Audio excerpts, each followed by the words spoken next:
नमस्कार दोस्तों, इंसानों ने अपनी महत्वाकांक्षा और स्वार्थ के चलते क्या कुछ नहीं किया है। जहां पर मानव जाति से संबंधित कुछ भी एक्सपेरिमेंट करना हो, उससे पहले कुछ निर्दोष जीवों को ही उसमें धकेला जाता है। और इसी के चलते आज हम जो अंतरिक्ष की ऊंचाइयों में बड़े बड़े यान और मिशन भेज रहे हैं, इनमें भी इन निर्दोष और बेजुबान जानवरों का बहुत बड़ा योगदान है। 3 नवंबर अंतरिक्ष के इतिहास में एक अहम दिन था। सोवियत ने 3 नवंबर 1957 को लाइका नाम के मादा डॉग को स्पुतनिक 2 स्पेसशिप में बिठाकर धरती से मीलों दूर अंतरिक्ष में भेजा था। लेकिन क्या आप जानते हैं कि लाइका के साथ स्पेस में जाने के बाद क्या हुआ था और इस मिशन में लाइका को ही क्यों चुना गया? आइए जानते हैं लाइका डॉग के बारे में, जिसने अंतरिक्ष में चक्कर लगाकर इतिहास रच दिया था। क्या आप जानते हैं कि इंसानों से पहले एक डॉग को अंतरिक्ष में क्यों भेजा गया था? इसलिए भेजा गया था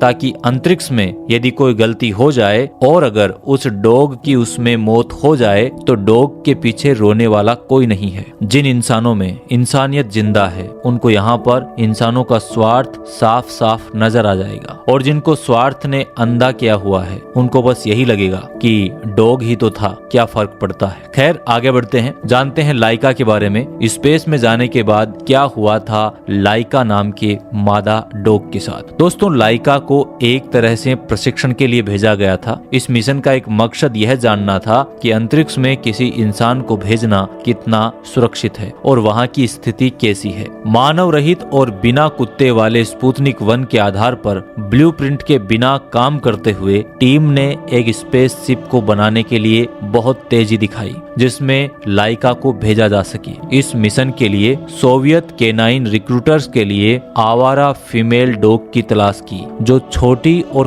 काफी शांत स्वभाव की हो, ताकि वो इस छोटे से छोटे स्पेसशिप में ज्यादा दिनों तक रह सके। लाइका एक 6 किलो वजन की शांत स्वभाव वाली मिश्रित नस्ल की लगभग 2 साल की डॉगी थी। वह कई उन स्ट्रीट डॉग में से एक थी जिन्हें सड़कों पर बचाए जाने के बाद रूसी अंतरिक्ष प्रोग्राम में ले जाया गया था। माना गया है कि लाइका सड़कों पर रह चुकी है, इसलिए वो स्पेस में आसानी से एडजस्ट कर लेगी, मगर उसकी कहानी बेहद दुख भरी है। लाइका को 1 दिन के खाने और 7 दिन के ऑक्सीजन सप्लाई के साथ स्पेस में भेजा गया था। स्पुतनिक 2 रूस की ज्यादा बड़ी स्पेसशिप नहीं थी, इसलिए लाइका को छोटे छोटे पिंजरों में रखकर खुद को जिंदा रखने की ट्रेनिंग दी गई थी। डॉक्टर्स ने एयर प्रेशर के बदलाव होने से लेकर ज्यादा आवाज होने पर लाइका के स्वभाव पर काम किया। हालांकि स्पुतनिक 2 के लॉन्च करने से पहले लाइका काफी डरी और सहमी हुई थी। उसकी धड़कन सामान्य से 3-4 गुना तेज थी। उसे नॉर्मल होने में करीब 3 घंटे का समय लगा था। सोवियत यूनियन का स्पुतनिक 2 एक सुसाइड स्पेस मिशन था। इस मिशन के कई साल की रिपोर्ट्स में यह सामने आया कि वैज्ञानिकों ने जल्दबाजी में इस स्पेसशिप को तैयार किया था। उन्हें अंदाजा था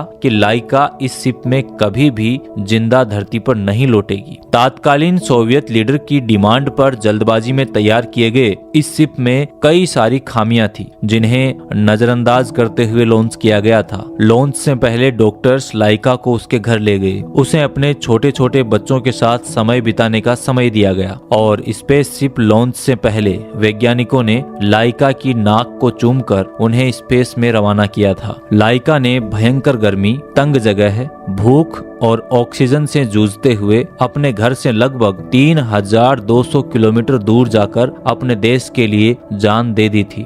उसने 130 मिनट तक पृथ्वी के चक्कर लगाया था। हालांकि उसकी मौत की असली वजह कई साल बाद सामने आई। शुरुआत में लाइका की मौत के कारण को छुपाया गया था और अलग अलग तरह की कहानियां बताई गई। कुछ का कहना था कि उसने बेहोशी का कैप्सूल खा लिया था, कुछ का कहना था कि दम घुटने से उसकी मौत हुई थी और कुछ बैटरी फेल होने का कारण बता रहे थे। लेकिन 1993 में रूस के स्पेस डॉग ट्रेनर ने खुलासा किया था कि स्पेसशिप जल्दबाजी में बनाया गया था। उसमें तापमान नियंत्रण सिस्टम सही से नहीं लगाया गया था। उन्होंने कहा कि अंतरिक्ष की 4थी कक्षा के बाद स्पेसशिप के अंदर का तापमान 90 डिग्री से अधिक हो गया था। स्पुतनिक 2 5 महीने तक बिना यात्री के परिक्रमा करता रहा। 14 अप्रैल 1958 को जब वह धरती पर लौटा तो विस्फोट के बाद लाइका के अवशेषों के साथ टुकड़ों में बट गया। लाइका के मिशन के समय जीवित प्राणियों पर अंतरिक्ष उड़ान के प्रभाव के बारे में बहुत कम जानकारी थी और डे ऑर्बिट की तकनीक तब तक विकसित नहीं हुई थी, इसलिए लाइका के जीवित रहने की उम्मीद कभी नहीं की गई थी। कुछ वैज्ञानिकों का मानना था कि मनुष्य प्रक्षेपण या अंतरिक्ष की स्थितियों में बचने में असमर्थ होगा, इसलिए इंजीनियरों ने जानवरों की उड़ान को भविष्य में होने वाले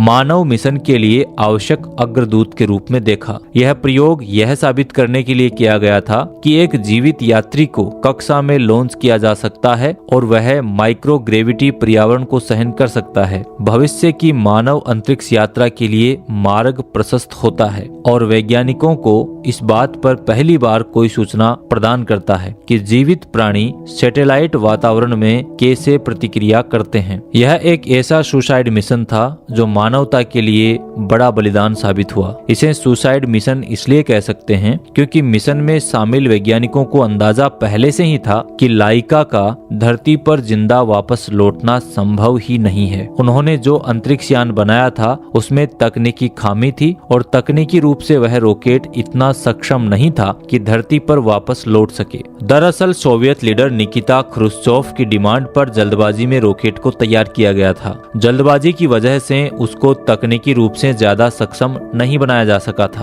पहले जो योजना बनाई गई थी उसमें पूरा इंतजाम करना था ताकि लाइका वापस धरती पर जिंदा लौट सके। ज्यादा एडवांस स्पुतनिक 2 के निर्माण पर काम चल रहा था, लेकिन दिसंबर से पहले उसको तैयार करना संभव नहीं था और क्रुश्चोव ने इस मिशन को प्रोपोगेंडा के तौर पर देखा था। वह चाहते थे कि बोल्शेविक क्रांति की 40वीं जयंती पर मिशन को लॉन्च करना ज्यादा फायदेमंद रहेगा। इस मिशन की देखरेख करने वाले एक वैज्ञानिक ने काफी साल बाद इसके बारे में बताया, लाइका की मौत पर मुझे बहुत दुख है। असलियत में हमें उस मिशन में कुछ खास डेटा भी नहीं मिला कि हम उसकी मौत को जस्टिफाई कर सकें। दोस्तों, लाइका वो आखिरी जानवर नहीं थी जिसने स्पेस रेस की कीमत चुकाई हो। आने वाले कई सालों में कई चिंपांजी, कुत्ते, खरगोश आदि को स्पेस में भेजा गया। चीन ने अपने स्पेस मिशन में सुअरों का इस्तेमाल किया और 21वीं सदी में भी स्पेस एक्स आदि कंपनियां स्पेस कार्यक्रमों के लिए जानवरों का इस्तेमाल करती हैं। और जहां तक कि भारत की बात है, साल 2007 से इसरो ने गगनयान मिशन की शुरुआत की हुई है, जिसका पहला टेस्ट 2023 में यानी कि इसी साल होने की उम्मीद है। हालांकि इसरो के अनुसार इस मिशन में टेस्टिंग के लिए किसी भी जानवर का इस्तेमाल नहीं किया जाएगा। 11 अप्रैल 2008 को रूसी अधिकारियों ने लाइका के लिए एक स्मारक का अनावरण किया। उसके सम्मान में मॉस्को में एक छोटा सा स्मारक उस सैन्य अनुसंधान सुविधा के पास बनाया गया था जहां लाइका को अंतरिक्ष में जाने के लिए तैयार किया गया था। इसमें एक रॉकेट के ऊपर खड़े हुए एक कुत्ते को चित्रित किया गया है। तो यह थी लाइका जिसने इंसानों को अंतरिक्ष में भेजने की कीमत चुकाई थी। उम्मीद करता हूं जानकारी आपको जरूर पसंद आई होगी। अगर जानकारी पसंद आई हो तो आप इस वीडियो को लाइक और शेयर कर सकते हैं। जल्द ही मिलते हैं अगले वीडियो में, तब तक के लिए नमस्कार।